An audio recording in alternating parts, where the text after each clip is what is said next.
નમસ્કાર, ગુજરાત ન્યૂઝમાં આપનું સ્વાગત છે અને ડે સ્પેશિયલ કાર્યક્રમ સાથે હું છું માલવી। ડે સ્પેશિયલ કાર્યક્રમમાં આપણે અલગ અલગ વિષય ઉપર વાત કરતા હોય છે અને આપણી સાથે ગેસ્ટ પણ જોડાતા હોય છે।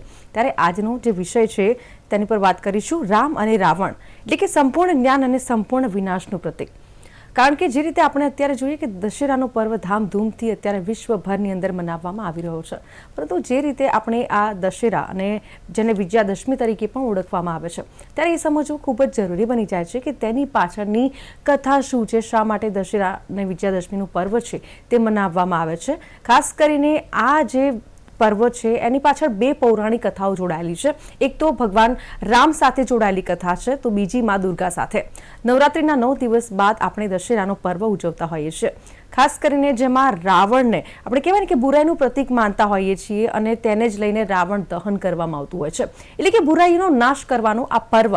ત્યારે એ સમજવું ખૂબ જરૂરી છે કે શા માટે આ પર્વ મનાવવામાં આવે છે, અને આ વિશે ચર્ચા કરવા માટે આપણી સાથે ગેસ્ટમાં જોડાઈ ચૂક્યા છે સાગર ગૌતમ શાસ્ત્રીજી અને કથાકાર છે। સાગરજી, સ્વાગત છે આપનું ડે સ્પેશિયલ કાર્યક્રમની અંદર। ખૂબ ખૂબ ધન્યવાદ આપે આ યોગ્ય સમજી અને આજે આમંત્રણ આપ્યું। પહેલા તો આપનું અને આપની ટીમનો ખૂબ ખૂબ હૃદયથી આભાર વ્યક્ત કરીશું। Thank you very much. સૌથી પહેલા તો એ જાણવું છે શાસ્ત્રીજી કે દશેરાનો સાચો અર્થ શું છે, કારણ કે સમજવું ખૂબ જરૂરી બની જાય છે કે આપણે આ પર્વ મનાવીએ છીએ, પરંતુ કેમ મનાવીએ છીએ, તેની પાછળ કઈ દંતકથા, કઈ પૌરાણિક કથા જોડાયેલી છે તે વિશે જણાવશો। દંતકથાઓ કરતા વધારે આપણે જો જોઈએ ને તો એ રામાયણનો જ એક ભાગ છે, જે જી લંકા કાંડ થાય છે, જે રામાયણની અંદર અલગ અલગ કાંડ છે, સુંદર કાંડ છે, રણ્ય કાંડ છે, કિષ્કિંધા કાંડ છે, એ જ પ્રમાણે લંકા કાંડ છે, જેમાં રામ અને રાવણ વચ્ચેની યુદ્ધ, ભગવાન શ્રી રામ જયારે ધર્મની ધજા પતાકાઓ લઈ અને જાય છે, લંકા ઉપર ચડાવી કરે છે, એ જ સમયે રાવણ, જેને આપણે કોઈ વ્યક્તિના સ્વરૂપે જોઈએ, કોઈ રાજાના સ્વરૂપે જોઈએ, કોઈ રાક્ષસના સ્વરૂપે જોઈએ છે, જી પણ સાચું રામ પણ આપણી અંદર છે અને રાવણ પણ આપણી અંદર છે। બિલકુલ। અને આમ જોવા જઈએ તો અત્યારે રાવણ દહન કરી દે છે। રાવણ દહન કરવાની પાછળનું કારણ એ નથી કે પૂતળા ફૂંક્યા, ના, એ આપણી પરંપરાઓ છે, એને આપણે આગળ વધારીએ છીએ। એ કોઈ આપણે જી ફૂંકતા નથી કે પૂતળું ફૂંકી દીધું, પણ એનો બહુ મોટો ગુનાર્થ છે જો આપણે સમજીએ તો, પણ એ સમજવાની દ્રષ્ટિ હોવી આપણા, કારણ કે આપણે જોશું કે રાવણ એ રાક્ષસનું સ્વરૂપ, અને રાક્ષસ છે પણ આપણી જ અંદર કામ, ક્રોધ, લોભ, મોહ, મત્સર, આ બધા જ એક પ્રકારના રાક્ષસો છે, રાવણો છે, જેને આપણે આપણા જીવનમાંથી કાઢી અને ભગવાન શ્રી રામ, જેને મર્યાદા પુરુષોત્તમ પણ કહી શકાય, આપણે ભગવાનને પૂર્ણ પુરુષોત્તમ તરીકે જોવા જઈએ તો ભગવાન શ્રી કૃષ્ણ, પણ ભગવાન રામ એની ગણતરી કે મર્યાદા પુરુષોત્તમ તરીકે એના અવતારને સમજવામાં।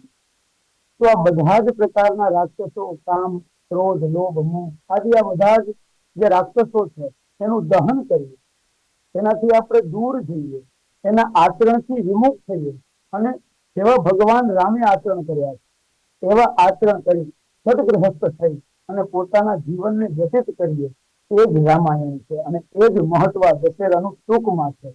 વિસ્તારમાં તો દિવસો પણ ઓછા પડે જો વિસ્તાર કરવા જઈએ। ચોક્કસથી શાસ્ત્રી, જે રીતે આપણે વાત કરી રહ્યા છે દશેરા પર્વને લઈને, ખાસ કરીને આપણે જોઈએ કે રામ ભગવાન હતા એ મર્યાદા પુરુષોત્તમ, અને સાથે આપણે વાત કરીએ કે રાવણ હતા એ ત્રિકાળ જ્ઞાની હતા, એમની પાસે દરેક પ્રકારની વિદ્યાઓ હતી। ખાસ કરીને એમને એક જે કારણ નડ્યું હોય ને, એ આપણે કહીએ કે દશાસન, આપણે જેમને કહીએ છીએ કે એક માથાનું એમનું પ્રતીક છે, આપણી અંદર જે અવગુણો હોય છે એને દૂર કરવાની જરૂર છે। આપને નથી લાગતું કે ક્યાંક ને ક્યાંક આપણી અંદર જે અવગુણો છે તેને બાળવા જોઈએ, ન માત્ર રાવણને બાળવાના જરૂર છે। સાચકમાં રાવણ બાળીને આપણે એ જ તો સંદેશો આપી છે સમાજને, જયારે જી સમાજનો સમુદાય એક સાથે ભેગો મળી સામૂહિકપણે આ બધા જ કાર્યો કરતા હોય અને આવડું મોટું રાવણનું પૂતળું બનાવે, તો એની જી પણ રામ પ્રત્યેની ભક્તિ છે કે જેમ રાવણે અત્યાચાર કર્યો અને ભગવાન શ્રી રામે રાવણનું હનન કર્યું, એ જ પ્રમાણે ફરી વખત આપણે એ દ્રશ્યને કલ્પાંત કરીએ કે અત્યારે આપણે ત્યારે તો નતા, રામાયણ વખતે કે રાવણનો વધ, રાવણનો સંહાર કઈ રીતે છે, જી પણ અત્યારે આપણે આપણી ક્ષમતા પ્રમાણે એ બુરાઈનો સંહાર જોઈએ, જ્યારે રાવણના પુતળાનું દહન થાય ને ત્યારે આપણે આપણી અંદર રહેલી હરેક પ્રકારની આદિ વ્યાધિ ઉપાધિઓને દૂર કરી અને અંદર રહેલા રાક્ષસનું હનન કરવું એ જ દશેરા પર્વ છે. અને આપણે કીધું કે રાવણ એટલે કોણ છે? રાવણ રાવણ તો ત્રિકાળ છે. અને રાવણનું જયારે દ્રષ્ટાંત કહેવામાં આવે તો રાવણ જેવો કોઈ શાસ્ત્રીય વ્યક્તિ નથી. રાવણ દ્વારા એક રચિત પુસ્તક પણ છે, રાવણ સંહિતા. એની અંદર આપ પોતે પણ જોશો, આપ પોતે પણ એનું વાંચન કરશો, ઘણું આપને જાણવા મળે છે. તમને પોતાને એવું થશે કે આવો જ્ઞાની વ્યક્તિ અને આવું કાર્ય કરે. પણ આ બધી જ રામાયણની જયારે સંપૂર્ણ વૃત્તાંત તમે જોવો અને એનો સાર તમે જયારે જો તો એનો સાર એવું કહે છે કે જયારે જય અને વિજય નામના પાર્ષદ ભગવાન વિષ્ણુને દ્વારપાળ તરીકે હતા, એ સમયે સનત, સનંદન, સનત કુમાર આદિ તમામ ઋષિઓ ત્યાં આવે એકાદશીના દર્શને. અને એ દર્શન દરમિયાન જયારે વિઘ્ન આવે છે અને દ્વારપાળ રોકે છે કે ભગવાન શયનમાં છે, આપ અંદર નહીં જાઓ, અમે આપની અંદર જવા ન શકીએ. અને આ વિવાદ વચ્ચે જયારે તે સનત સનંદન આદિ ઋષિ કુમારો શ્રાપ આપે છે કે જાઓ તમે લોકો રાક્ષસ થઈ અને જમીન ઉપર અવતાર છો, કેમ તો કે તમે રાક્ષસ જેવું અમારી સાથે વર્તન કર્યું. અને એમાંનો જ એક અવતાર એ કુંભકર્ણ અને રાવણ. અને રાવણ એટલો પોતે શાસ્ત્રીય હતો કે એને શિવ તાંડવ સ્તોત્ર જયારે કૈલાસને ઉપાડવા જાય અને ભગવાન શિવ એના અંગૂઠા દ્વારા, જમણા અંગૂઠા દ્વારા જયારે એ કૈલાસને ભાર આપે છે અને કૈલાસ છે એ નીચે બેસે છે અને રાવણના હાથ છે કૈલાસની નીચે દબાઈ જાય.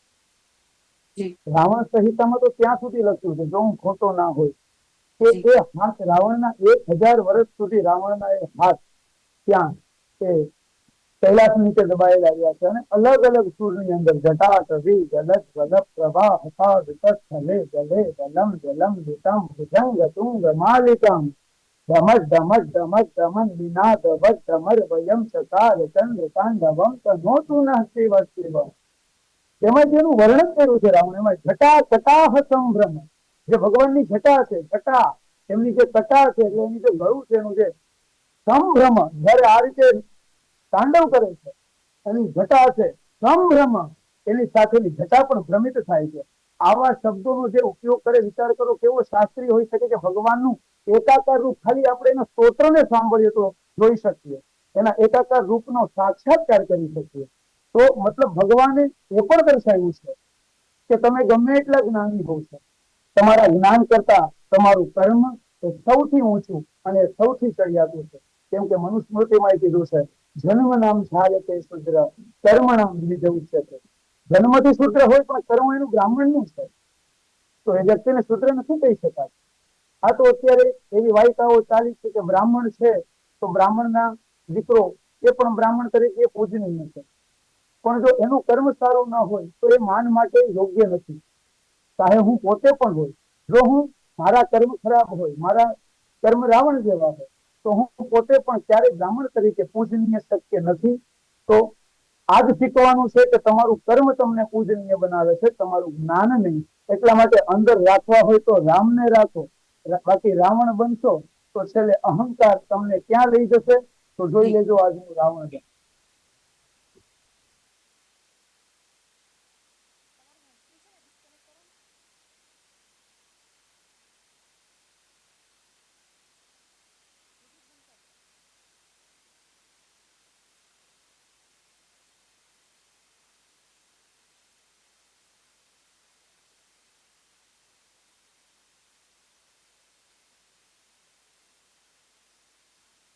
આ દિવસે શસ્ત્રોની પૂજા કરવાનું પણ અનેરું મહત્વ છે અને કહેવાય છે કે મા દુર્ગાએ આ દિવસે મહિષાસુરનો નાશ કર્યો હોવાથી આ પર્વ છે તેને વિજયાદશમી તરીકે પણ ઓળખવામાં આવે છે. રાવણે માતા સીતાનું અપહરણ કર્યું ત્યારે ભગવાન રામ માતા સીતાને બચાવવા માટે અધર્મી રાવણનો નાશ કરવા માટે રાવણ સાથે ઘણા દિવસો લડ્યા હતા. તો જે રીતે સાગરજી વાત કરવી છે, ખાસ કરીને જે રીતે આપણે જોઈએ છીએ કે રાવણ છે એ રાવણમાં અપાર જ્ઞાન હતું અને તેમ છતાં એમના કયા એવા અવગુણ હતા જેને કારણે તેમને હાર મળી, હાર તરફ દોરી ગયા? મોટો અને એક અવગુણ કહું તો એ હતો એનો અહંકાર, જે ક્યાંય ને ક્યાંય અત્યારે આપણા સૌ કોઈની અંદર જોવા મળે છે. જ્યારે આપણી અંદર હું આવી જાય છે ત્યારે આગળથી બધું જ નીકળી જાય છે કે મેં કરતા હું, મેં કર્યું છે, આ હું કરું છું. ના, કરનાર પણ ભગવાન છે, કરાવનાર પણ ભગવાન છે. આપણે માત્ર માધ્યમ છે. જ્યારે આપણે ભૂલી જઈએ છે કે હું માધ્યમ નથી, હું પોતે જ કરું છું, ત્યારથી શરૂઆત થાય છે અને અહંકારનો અંત એ રાવણે જઈને પૂરો થાય છે. જી, ચોક્કસથી. શાસ્ત્રીજી, એવા કયા 10 અવગુણો છે જેને આપણે દૂર કરવા જોઈએ અને આપણે પણ એનો અમલ કરવો એટલો જ જરૂરી છે? કારણ કે અવગુણો છે ક્યાંક ને ક્યાંક આપણને વિનાશ તરફ વેરી જતા હોય છે. જેમ કે આપણે જોયું રામાયણની અંદર પણ આ વસ્તુનો ઉલ્લેખ છે કે ભાઈ આ અવગુણો હતા રાવણની અંદર, જેના કારણે એમને હાર તરફ જવું પડ્યું. તો એવા કયા 10 અવગુણો છે જેના કારણે આપણે પણ એ અવગુણને દૂર કરવાની જરૂર છે? અવગુણો તો 10 કરતા પણ વધારે હું આપને ગણાવી શકું, પણ જી આપણે વાત કરી છે તો પહેલું છે કામ. જી અત્યારે હરેક વ્યક્તિની દ્રષ્ટિ એ સુધારવી જરૂરી છે. આપણે કહીએ તો છે નારી તું નારાયણી, અને સ્ત્રી વગર સાચે જમાં કંઈ જ શક્ય નથી. જો સ્ત્રી ના હોય તો આ પૃથ્વીનો ઉદ્ભવ જ શક્ય નથી. અને સ્ત્રીથી જ સર્વથા બધું સાકાર અને સમર્થ છે. હવે એ સ્ત્રી ઉપર જ્યારે કુદ્રષ્ટિ કરવામાં આવે, આપ જોઈ રહ્યા છો અત્યારે આપણા વિસ્તારની અંદર, આપણા દેશની અંદર અરાજકતાઓ ફેલાય છે, સ્ત્રીઓ પર કુદ્રષ્ટિ થાય છે, એની સાથે દુર્વ્યવહાર થાય છે. તો એ કામ છે. અંદર રહેલા કામ ભાવને આપણે નાશ કરવો એ જરૂરી છે. બીજો છે ક્રોધ. અત્યારે લોકો શું કરે છે, મોસ્ટ ઓફલી તમે જોવા જાવ, આજથી 20 વર્ષ પહેલાની જે જિંદગી હતી ને એના કરતા અત્યારની જિંદગી તદ્દન અલગ છે. લોકો પેલા એકબીજાને સમજતા, અને જ્યારે ક્રોધ આવે છે ને ત્યારે સમજ શક્તિ છે ત્યાંથી દૂર થઈ જાય છે. અને આપણે જ્યારે સામેવાળાને ન સમજી શકીએ ત્યારે સામેવાળો છે ક્યાંય ને ક્યાંય એવા શબ્દનો ઉપયોગ કરે કે આપણા માનને હાનિ પહોંચે, અને પછી એ ક્રોધ છે એ વધારે વકરે છે. અને ક્રોધ વકર્યા પછી તમને શું પરિણામ મળે એ આપ સારી રીતે જાણો છો. પછી છે લોભ. લોભ પણ એક એવી જ વસ્તુ છે કે કોઈ પણ જગ્યાએ તમે જાઓ છો તો ત્યાં કારણ વગરનું કે આ વસ્તુ હું આમ કરી લઉં, આ વસ્તુ છે તો એને કઈ રીતે હું મારા સુધી પહોંચાડી દઉં. ના, લોભ રાખવાની જરૂર નથી. તમે યોગ્ય બનશો તો તમારા સુધી યોગ્યતા છે એ તમારા કર્મ ફળને પહોંચાડી દેશે. માત્ર તમારે પૂર્ણ મનથી, કોઈ પણ લોભ રાખ્યા વગર, કોઈ પણ નિષ્ઠાને દૂર કર્યા વગર, પૂર્ણ ભાવથી, સચોટપણે, પ્રબળ મને, દ્રઢપણે જ્યારે કાર્ય કરો ને ત્યારે તમારા કાર્યની અંદર સફળતા તમને મળે છે. પણ સફળતાને જો કોઈ પરિચ્છેદ કરે છે, સફળતાને કોઈ રોકે છે, તો એ રોકવામાં કોઈ કારણ હોય તો એ લોભ છે. કામ, ક્રોધ, લોભ. પછી મોહ. અત્યારની જનરેશન માટે તો ખાસ મોહ.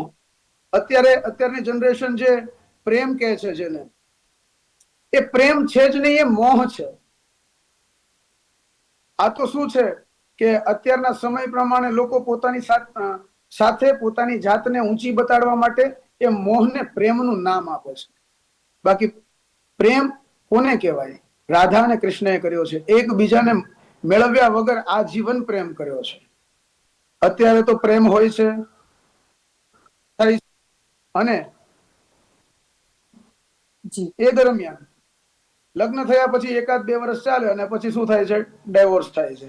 પણ સાચેકમાં તો એ પ્રેમ હતો જ નહીં. જો ડાયવોર્સ સુધી વાત પહોંચી તો સમજી લો એ મોહ હતો.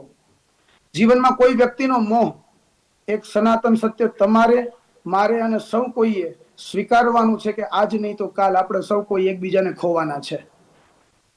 મૃત્યુ કોઈની રાહ નથી જોવાનું. મારા જીવનમાં મારા કોઈની સાથે લગ્ન થાય છે તો મારી જે જીવન સંગીની, મારી અર્ધાંગીની છે, મારી લાઈફ નથી. She is not my life, she is a part of life. એટલે જીવનમાં ઘટતી તમામ ઘટનાઓ એ જીવનનો એક ભાગ છે, જીવન નથી. પણ એ જીવનના ભાગને આપણે જીવન સમજીને જે મોહમાં પડી જઈએ છે, ત્યાંથી આપણા જીવનની પડતી ચાલુ થાય છે. એટલે મોહમાંથી દૂર થવું. મત્સર. પછી તમે કોઈ વ્યક્તિ સાથે વાત કરો છો, તમારા મોઢા કોઈ અલગ વાત છે, પણ તમારા પેટની અંદર જો કપટ છે તો એટલું યાદ રાખજો, તમે ને હું, આપણે સૌ પરમ કૃપાળુ પરમાત્માના જ અંશ છીએ. અને જો હું તમને ખોટું બોલું તો હું ભગવાનને જ ખોટું બોલ્યો છું. આ એક ભાવ સહજપણે આપણે કેળવી લઈએ અને હરેક વ્યક્તિની અંદર માત્ર પરમાત્માનું દર્શન કરીએ, માત્ર પરમાત્મા એ જ મહત્વનું છે. પણ હરેક વ્યક્તિને પરમાત્મા સમજવાનો મતલબ એ પણ નથી કે પોતાના સ્વાભિમાન સાથે તમારે કોઈ પણ જાતની બાંધછોડ કરવી. એટલું ચોક્કસથી કહીશ કે મત્સર ના રાખો, કોઈ પ્રત્યે કોઈ જાતનો કાળ ક્રોધ એ પ્રત્યે કોઈ એવો ભાવ ન રાખો, પણ તમારું સ્વાભિમાન આવે ત્યારે એક વાતને ચોક્કસપણે માનજો કે સ્વાભિમાન સર્વોપરી. આ રીતે સ્ટ્રેટ ફોરવર્ડ રહીને જીવવામાં આવે ને તો જીવનની અંદર એ રામપણાને આપણે પ્રાપ્ત કરી શકીએ છીએ, જે રામપણાને તમે ને હું આજે યાદ કરી રહ્યા છે. માત્ર ઉતારવાની જરૂર છે, બાકી જ્ઞાન તો બધા પાસે છે. લોકો કહે છે કે જ્ઞાન મેળવવું બહુ અઘરું છે. દુનિયામાં હું તમને એક પ્રશ્ન પૂછું માલવીજી, જી એક જ પ્રશ્ન કે દુનિયામાં સૌથી મોટું પાપ શું છે? ખોટું બોલવું હોઈ શકે ને? દુનિયામાં પાપ કહી શકાય. જી તો તમને ખબર તો છે, તમને જ્ઞાન છે કે પાપ શું છે. ખબર છે તો શું કરવા તમારે કોઈને પૂછવાની પણ જરૂર પડે કે ભાઈ માં જ્ઞાન શું છે? તમે પોતે, દુનિયામાં કોઈ જ વ્યક્તિ અજ્ઞાની નથી. આ દુનિયામાં આવેલો હરેક વ્યક્તિ જેને ખાવાની ભાન પડે છે, જેને ભોજન વ્યવસ્થા વિશે ખ્યાલ છે, એ હરેક વ્યક્તિ. માત્ર વાત એ છે કે આ તો એક વાત છે, આપણે શું કરીએ કે ભગવાનને જે ધાર્યું એ થાય.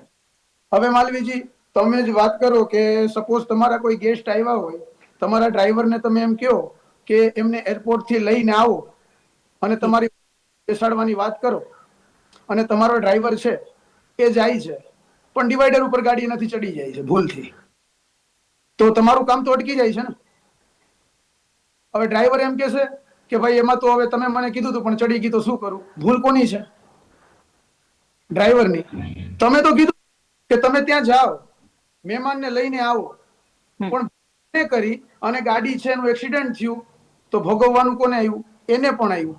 એમ ભગવાને, આપણે સૌ કોઈ ડ્રાઈવર છે, ભગવાને આપણને મોકલ્યા છે, જાઓ પૃથ્વી ઉપર જઈ નિયત કર્મ કરો અને સત્કર્મથી મારી પ્રાપ્તિ કરો અને મારી પ્રાપ્તિ કરીને મારા ચરણમાં નિવાસ કરો. પણ આપણે જ ભગવાનના કીધેલા પ્રમાણે પણ આપણે ડિવાઈડર ઉપર ગાડી ચડાવી દઈએ તો એમાં ભક્તિ કરવાનો.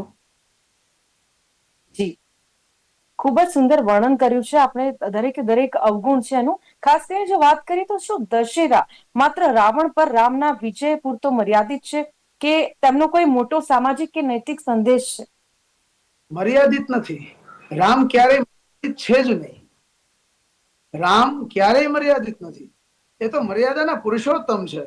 એ તો જેટલી એની કથાઓ છે એ કથાઓનું શ્રવણ કરો તો હરેક વખતે એકની એક કથામાંથી તમને કઈ નવું સમજવા મળે. જી સર્વપ્રથમ આપણે રાવણની જ વાત કરીએ તો આપણે છે આજે રાવણ દહન, બરાબર? જી દહન કરવા પહેલા લંકા દહન કર્યું હતું હનુમાનજી. જી તો હનુમાનજી ગયા તો બીજી વખત કોને મોકલવામાં આવ્યા શાંતિદૂત તરીકે? હું તમને પૂછીશ.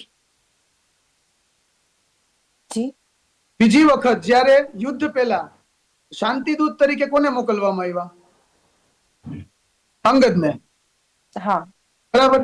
તો અંગદને શું આમાં શીખવા જેવું છે કે જો હનુમાન છે એ જ જાય તો કે ભાઈ આની પાસે એક જ વ્યક્તિ છે, બીજા કોઈની ક્ષમતા નથી કે રાવણના દરબારમાં જઈને આવે. જી તો એટલા માટે અંગદને મોકલવામાં આવ્યા. અને અંગદનો વિશ્વાસ તો જોવે જી કે જો મારો પગ, આ પગ છે એ કોઈ આ સભામાંથી એટલો પણ હલાવી દે તો મારા સ્વામી તરફથી હું હાર સ્વીકાર કરીને જાઉં છું. તો એને એના પોતાના સ્વામી ઉપર ભરોસો કેટલો હશે? જી તો આજે આપણને આપણા ઈષ્ટ ઉપર, આપણા ભગવાન ઉપર, આપણા ગુરુ ઉપર ભરોસો છે ખરો? આપણે કહીએ છીએ કે મારો ભગવાન મારી સામે જોતો નથી, પણ એ ભરોસો ક્યાં છે? એ ભરોસો કેળવવા માટે તમારી પાસે ભજન ક્યાં છે? ચોક્કસથી. શાસ્ત્રીજી, જે રીતે આપણે વાત કરી રહ્યા છે તો આજના દિવસે ખાસ કરીને શસ્ત્રો અને વાહનોની પણ પૂજા કરવામાં આવે છે, તેની પાછળ શું કારણ છે?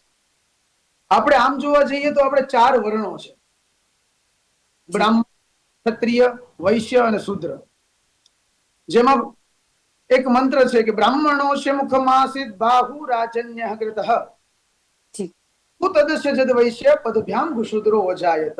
બ્રાહ્મણો શે મુખમાસિત. બ્રાહ્મણ છે મારું મુખ છે. કે જે લોકો વર્ણન કરે છે ને, એવું નથી કે જન્મથી જે બ્રાહ્મણ છે મારું મુખ છે. જે લોકો ભગવત સ્મરણ કરે છે, ભગવાનનું જ્ઞાન આપે છે, ભગવત ગાન કરે છે એ લોકો તમામ વ્યક્તિઓ કર્મથી બ્રાહ્મણ છે અને એ વ્યક્તિઓ ભગવાનનું મુખ છે. આમાં આપણે કર્મ પ્રમાણે પણ જોશું અને જન્મ પ્રમાણે પણ જોશું. પછી જે વ્યક્તિઓ પોતાના સ્વભાવથી જન્મથી બ્રાહ્મણ હોય પણ ક્ષત્રિય જેવો સ્વભાવ હોય અને લોકોના માટે અવાજ ઉપાડતા હોય તો એવા વ્યક્તિઓ સ્વરૂપ છે.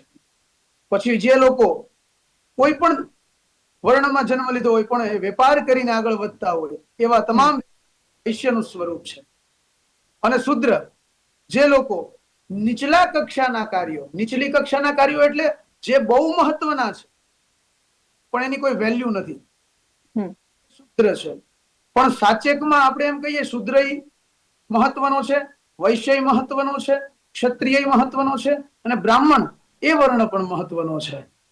અને આમે જોવા જઈએ એ ચારેય વર્ણમાં ભગવાનને તમે પગે લાગવા જશો, નમન કરવા જશો ત્યારે સર્વપ્રથમ ભગવાનના પગ અડશો. તો આ ચારેય વર્ણ છે પૂજનીય છે. ચારેય વર્ણની અંદર જે ભગવાન રામ છે એને શું કીધું છે કે ચારેય વર્ણનું સમતોલન આપ્યું છે. એ ચારેયના સમતોલન ઉપર આપણે ચાલવું. અત્યારે આપણે કર્મને નથી માનતા. હું ક્ષત્રિય છું, હું બ્રાહ્મણ છું, હું વૈશ્ય છું, હું શુદ્ર છું, આવું લોકો કરે છે. પણ ક્ષત્રિય મૂળ આવું છું, ક્ષત્રિય પણ આવું પર હવે બ્રાહ્મણ વાત કરી એ ક્ષત્રિય પણ કોને કહેવાય? જે પ્રોણાપાવાનું, ગુણ ગાવાનું, ખવડાવીને ખાવાનું, વ્રજ સુરવીરતાનું, પ્રભુ કૃપાનું ને વીર થવાનું મહારથી, વિતવા વરવાનું, રણ ચડવાનું, ત્યાં ના મરદાનું કામ નથી. આવો એક આપણો દુહો છે. એ દુહાની મરદ માણસનું કીધું છે. મરદ માણસ કોણ છે? ક્ષત્રિય. ક્ષતાત ત્રાયતે ઇતિ ક્ષત્રિય, જે ક્ષતિનું હનન કરે છે એ ક્ષત્રિય છે. અને એ ક્ષત્રિયોના હાથમાં જ્યારે એ તલવાર હોય છે, શક્તિનું સ્વરૂપ, એ હથિયાર હોય છે. એ હથિયાર એનું આભૂષણ છે. અને આપણા ચાર વર્ણ છે એની અંદર આપણી ચાર દિવાળીઓ કીધી છે. જેમાં પહેલી આવે છે રક્ષાબંધન, એ બળેવ. રક્ષાબંધન એ બ્રાહ્મણોની દિવાળી છે. એના પછી શું આવે છે તો કે દશેરા. દશેરા એ ક્ષત્રિયોની દિવાળી છે.